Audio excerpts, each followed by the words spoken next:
Ya, terima kasih Anda masih bersama kami. Bagi Anda yang baru saja bergabung, kami hadirkan kembali 3 berita utama hari ini. 2 korban hilang akibat bencana banjir bandang di Kabupaten Luwu kembali ditemukan tim SAR gabungan. Seorang anggota polisi di Kabupaten Bulukumba menganiaya seorang pelajar perempuan hingga berakhir di rumah sakit. Ratusan ikan mati di muara Sungai Marana, Kabupaten Maros membuat para nelayan tidak bisa melaut.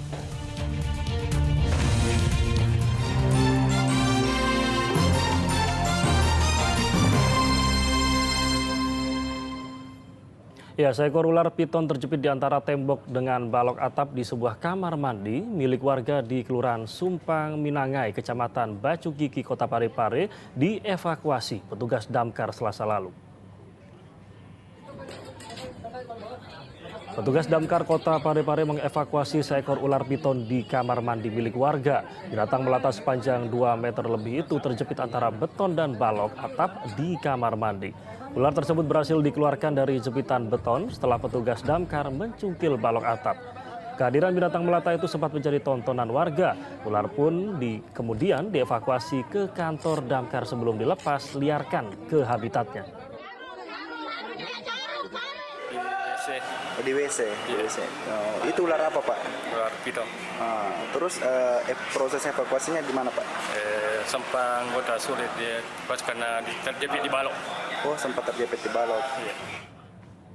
Selanjutnya 2 korban hilang akibat bencana banjir bandang di Kabupaten Luwu kembali ditemukan tim SAR gabungan. Sayangnya, kedua korban itu ditemukan dalam kondisi tidak bernyawa.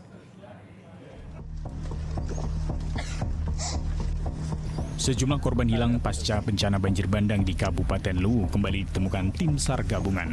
Korban bernama Mutmita, berusia 5 tahun, ditemukan dalam kondisi tak bernyawa di sela-sela batang kayu yang hanyut, kurang lebih sekitar 1 km dari rumahnya.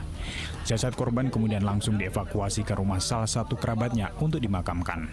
Selain itu, tim SAR juga berhasil menemukan korban kedua atas nama Suwardi, 70 tahun, tersangkut di Sungai Cimpu.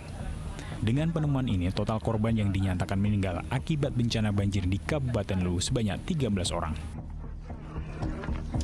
Jadi total korban yang pasca banjir ini adalah 13 orang meninggal dunia dan 127 orang selamat yang kita evakuasi dari tim SAR gabungan. Sebelumnya, peristiwa banjir bandang di Kabupaten Luwu terjadi pada 3 Mei lalu. Tingginya intensitas hujan membuat debit air Sungai Cimpu meluap hingga merendam ratusan rumah di 6 kecamatan. Tingginya genangan air yang menerjang permukiman membuat sejumlah orang hilang terbawa arus. Wahyu Dibaso melaporkan dari Kabupaten Luwu.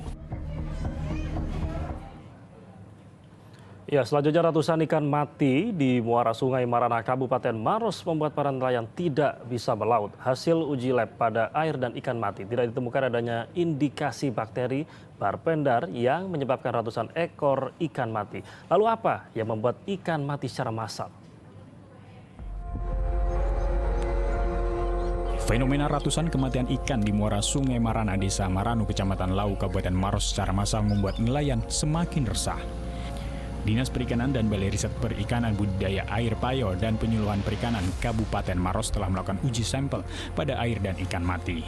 Dari hasil uji sampel, dugaan sementara penyebab kematian ikan adalah zat toksik atau racun dalam jumlah konsentrasi yang besar masuk ke dalam perairan. Sementara ada zat toksin dalam jumlah konsentrasi yang besar masuk ke dalam perairan yang menyebabkan kematian, dan kejadian ini diasumsikan bukan karena proses alamiah dalam perairan. Jadi untuk informasi mendalamnya saat ini zat toksin itu lagi dianalisa di laboratorium lingkungan oleh BRPBAP3 Maros. Kemunculan bangkai ikan di muara Sungai Marana terjadi pada saat pasang, di mana ikan-ikan yang mati berasal dari pesisir yang masuk ke muara sungai. Terlalu ya kemarin mati mentong ikan ya Pak. Tapi kalau dilihat sekarang airnya Pak gimana? Apakah masih berubah atau gimana Pak? ini sudah agak baik ini. Oh. Itu jenis ikan apa saja Pak yang mati? Banyak macam kakak putih. Ada kakak putih terus. Iya, ikan belana, samelang, lama. Itu ikan untuk dikonsumsi apa? Itu ikan yang sering dimakan ini ya, masyarakat ya. Iya. Sebelumnya, nelayan mengeluhkan banyak ikan mati di muara Sungai Marana. Saat itu, air di muara tersebut juga berubah warna menjadi kecoklatan. Para nelayan pun memutuskan untuk tak melaut selama beberapa hari sebab meski melaut hanya sedikit ikan yang didapat. Warga juga tidak mau membeli ikan tangkapan mereka saat mengetahui kejadian tersebut. Raisa Abu melaporkan dari Kabupaten Maros. Ya, selanjutnya cegah stunting, rumah pangan dengan beragam gizi seimbang dan aman didirikan di Desa Biring Ere, Kecamatan Bungoro, Kabupaten Pangkep. Rumah pangan diharapkan dapat menciptakan sebuah desa zero stunting.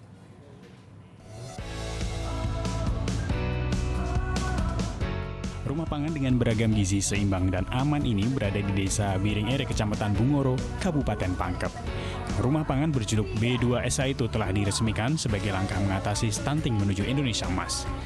Desa Biring Ere menjadi lokasi pertama dalam membangun rumah pangan karena angka penurunan stunting berhasil dicegah hingga jumlahnya pun menurun. Bagaimana program pemerintah khususnya di B2SA pangan beragam bergizi seimbang dan aman. Jadi salah satu pencegahan anak kita supaya tidak stunting dan bisa zero stunting di desa ini, dan apabila program ini sudah dilaksanakan insya Allah Pak Desa bisa target zero sesuai dengan target Bapak Bupati, zero stunting di Kabupaten Pangkep lebih awal zeronya di Desa Biring.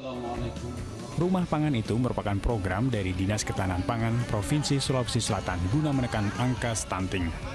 Menjadi salah satu desa yang menjadikan percontohan dari setiap kecamatan yang ada di Sulawesi Selatan untuk menetapkan bagaimana penanganan B2SA ini secara masif dan menjadikan percontohan pula daerah ini bisa dijadikan prioritas daripada program-program ketahanan pangan yang ada di Provinsi Sulawesi Selatan.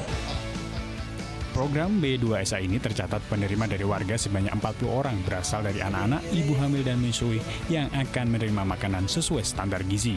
Mana sasaran desa Biring ini ada 40 orang, terus mempersiapkan segala kebutuhan makanan yang sesuai standar yang telah ditetapkan oleh gizi yang telah ditunjuk. Untuk data stunting di desa Biring Ere sendiri? Data stunting di Biring Ere sisa 19 orang untuk tahun 2024 ini. Data penurunan stunting pada tahun 2022 sebanyak 32 orang, tahun 2023 tercatat 23 orang. Data terakhir bulan kelima pada tahun 2024, angka stunting di Desa Biring Ere turun hingga 19 orang.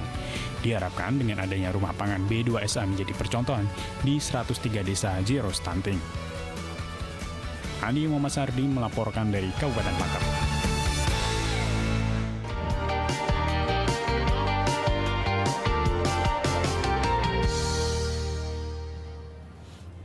Ya, saudara, dan informasi tadi mengakhiri jumpa kita hari ini. Atas nama rekan yang bertugas, saya Rama Ditya Domas mengucapkan terima kasih atas kebersamaan Anda. Selamat beraktivitas dan sampai jumpa.